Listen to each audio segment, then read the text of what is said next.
If you aren't familiar with the word encaustic, it comes from a Greek word meaning to burn. This ancient process has been around since the 5th century BC, and it involves heating pigmented beeswax and applying it layer after layer after layer. Now, it was very popular because wax was known to seal and preserve surfaces. Today, encaustic painting is more popular than it's ever been before. However, the use of heat and the cost of the materials has made it an adults-only process. But today, I'm going to show you a wax painting technique that anyone can do, including young children. The materials are very simple and relatively inexpensive, and the only heat required is the heat from your hands. This is soft decorating wax. It's safe, non-toxic, and pliable, and it's available in a set of 6 colors. These colors can be mixed together to form more colors. It can be pressed into molds and used to decorate candles, and as I'm going to demonstrate to you today, it can be pressed onto the surface of a panel and manipulated into a painting. These are Blick economy canvas panels, one of the best deals around. It's a cotton canvas wrapped and glued to an 1/8" board. I'm also going to use an item called Waxworks. These are wax sticks that are used for modeling projects, available in various color sets. These are great for line work.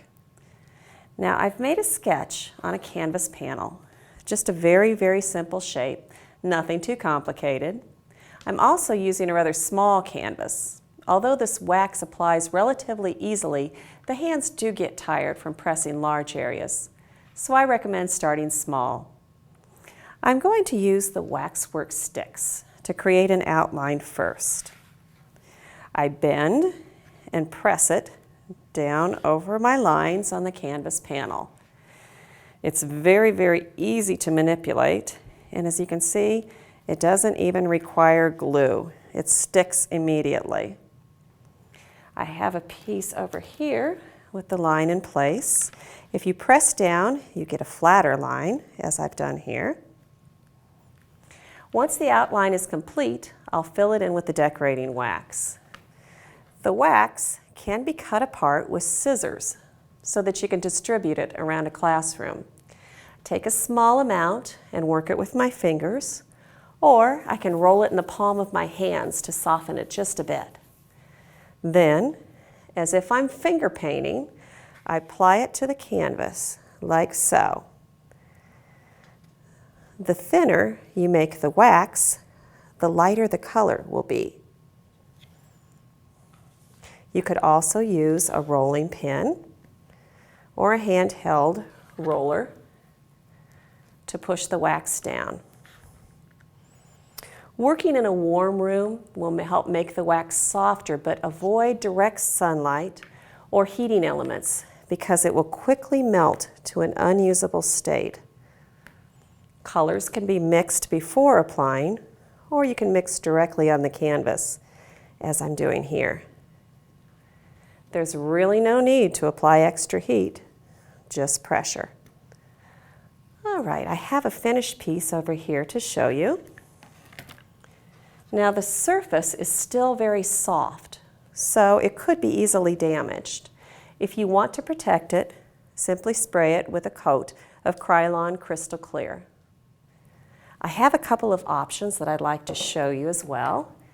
In this example, I made a sketch first on this canvas panel with a permanent Sharpie marker, and then applied the wax directly over the drawing.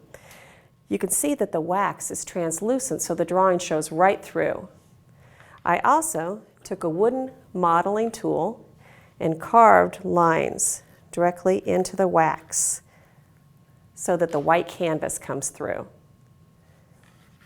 In this example, I sprinkled beads onto the surface and pressed them down into the wax with a roller. So now they're embedded in there. That adds a lot of intrigue and texture to it. Now, we also have instructions available for a more advanced encaustic painting technique on our website using melted wax and candle tints. If you're working with older age levels or you're ready for a new challenge after doing easy encaustics, please go to our website for those instructions. All these materials are described in detail at dickblick.com. You can print out the instructions in a PDF lesson plan, which also includes the National Standards for Visual Arts Education. So warm up your hands and get ready to do easy encaustics.